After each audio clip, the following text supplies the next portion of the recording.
So in part 2 of our introduction to chapter 4, we're going to talk about congruence when it comes to two-dimensional figures. So we've seen congruence of segments, that means segments that are the same length.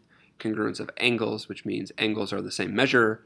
Congruence of figures is if all of the corresponding angles and corresponding sides are congruent. Now when we say corresponding, we're not talking about corresponding angles with like parallel lines. We're talking about, are these two figures the same size and the same shape? So for example, this green triangle and this black triangle are congruent because all of their angles are the same and all of their side lengths are the same. So those are congruent to each other. Now, do we have any other congruent figures on this page? Maybe, because orientation doesn't matter. We need to kind of check, are these two figures the same size and same shape? Absolutely they are. So this red and I just want to grab one of them. The red and the purple triangle are congruent. What about this blue one? Blue one doesn't look congruent to anything, but let's just rotate it and see. And whoa, this blue triangle is also congruent to the black and the green triangle. So the bulk of what we're going to be talking about in chapter 4 is how can we prove that two triangles are congruent. Now we're not going to do that today. We're just going to kind of look at congruence as a whole, learn some notation, and just kind of apply the concept of congruent figures. And then in the next lesson, we're going to start looking at how do we show that two triangles are congruent. So we still use our same congruent symbol. So if we wanted to say that two triangles are congruent to each other, we're going to write what's called a congruent statement. So given these two figures, the congruent statement is ABC, triangle ABC, is congruent to triangle MNO. Now, the order in which you list the vertices is important. So the first triangle you can name basically however you want, but the second triangle has to match the order in terms of which vertex relates to which. So you can see ABC is written first. So if I'm going to say that triangle ABC is congruent to this triangle here, I have to figure out which of my angles or which of my vertices corresponds with A.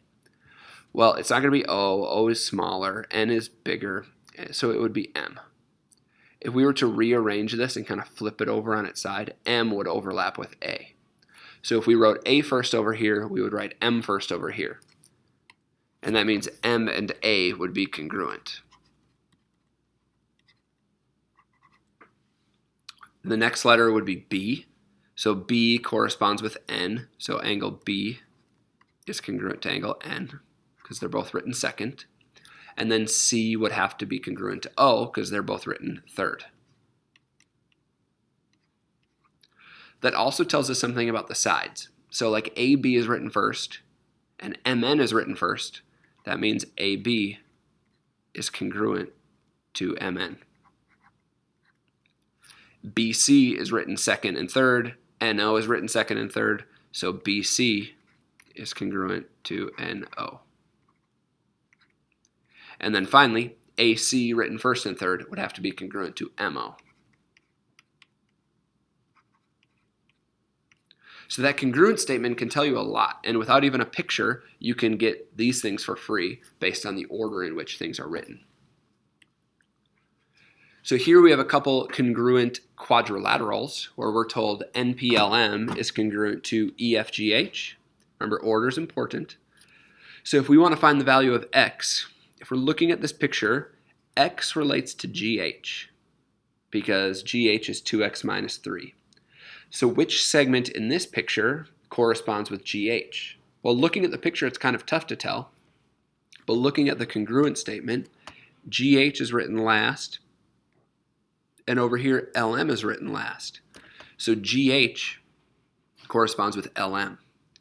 So that means 2X minus 3 would have to be equal to whatever LM is. And in this case, LM is 8. So then we just solve this. Add 3 over. 2X is equal to 11. Dividing by 2, X is equal to 5.5. So we didn't even really use the picture to figure out which is which. We used the congruent statement and then substituted from values in the picture. Find the value of Y. Y looks like it relates to vertex E which is written first. So that would relate to n, which is also written first. So n is 72. So 72 equals 7y plus 9. Subtract 9, we get 63 is equal to 7y. Dividing by 7, y is equal to 9. So the order is kind of a big deal for those congruent statements. The third angles theorem, it's a pretty quick theorem. It's honestly not used a ton. It's more just kind of helpful in applying it. It says that if two angles of one triangle are congruent to two angles of another triangle, then the third angle also has to be congruent. So if A is congruent to E and B is congruent to F, then C would have to be congruent to G. The reason we know that is because the angle sum for both of these is 180. So no matter what A is, it's the same as E. No matter what B is, it's the same as F. So you're adding the sum of those two things to something to get 180, and that means that C and G would have to be the same thing. So if we have a situation like this, where we're asked to find the value of x, we're told this angle is 55, that's 65.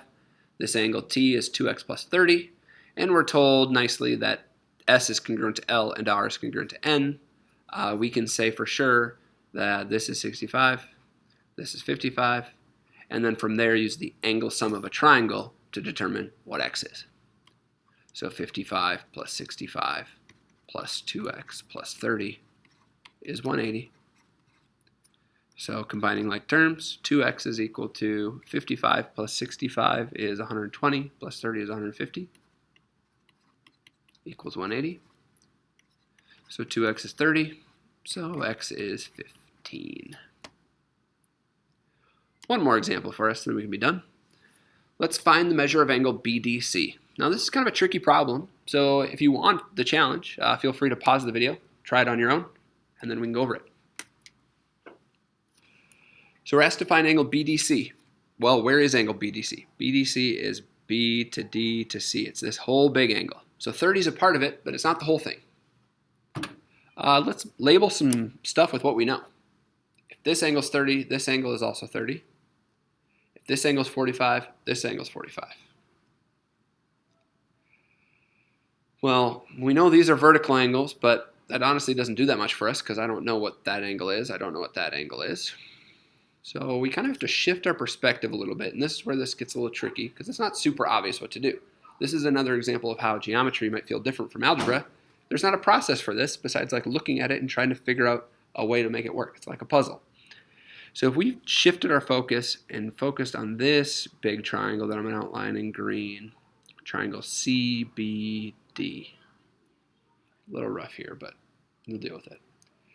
This angle is 45, this angle is 30, and we're asked to find that angle. And that's going to be our ticket. So I don't really care about that 30 at this point. I just want to figure out what that angle is. And if this is 45, that angle is 30, and this is what I'm trying to find. Measure of angle BDC. I know all that together equals 180. This is 75, subtracting 75. The measure of angle BDC has to be 105. So kind of a tricky problem, but using what we know about congruent angles and just kind of shifting our perspective, it's not so bad. So that wraps us up for the beginning of chapter 4. In our next lesson, we're going to look at what it looks like to actually prove triangles are congruent.